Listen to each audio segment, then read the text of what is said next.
কর্মসূচি সেন্ট্রালে কি বলা হয়েছে। যদিও আজকে রাতে আমাদের লালমনিরহাট যারা বৈষম্য বিরোধী আছে এখান থেকে আপনারা প্রতিনিয়ত আজকে আপডেট পাবেন, তারপরে আমি আগামী 2 দিনের সেন্ট্রালে যে কর্মসূচি দেওয়া আছে সেটা বলে দিচ্ছি।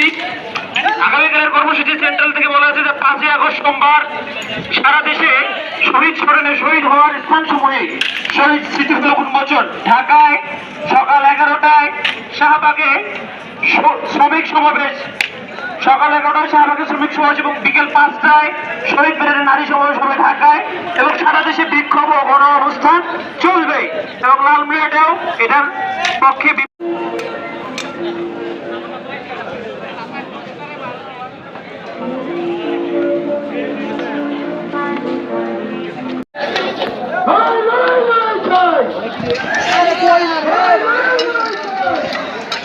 নিয়ে গেল।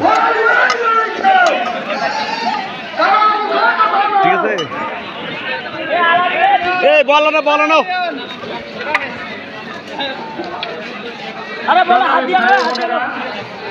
আমরা সকলে একটু শুনি।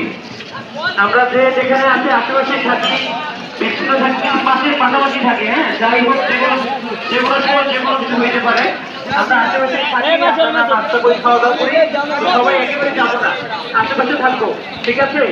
আর আমরা আজকে অবস্থান করছি, আমাদের অবস্থান চলবে আজকে, ঠিক আছে। আচ্ছা, আপনারা অবগত আছেন যে ইতিমধ্যে করে দিয়েছে, ঠিক আছে। তাই আপনারা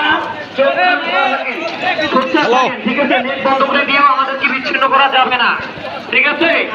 নেট বন্ধ করে দেওয়া লাভ নাই, আমরা সবাই আশেপাশে থাকবো, সবাই মোবাইল ফোনে নেটওয়ার্কে অফলাইনে কানেক্টেড থাকবো, ঠিক আছে।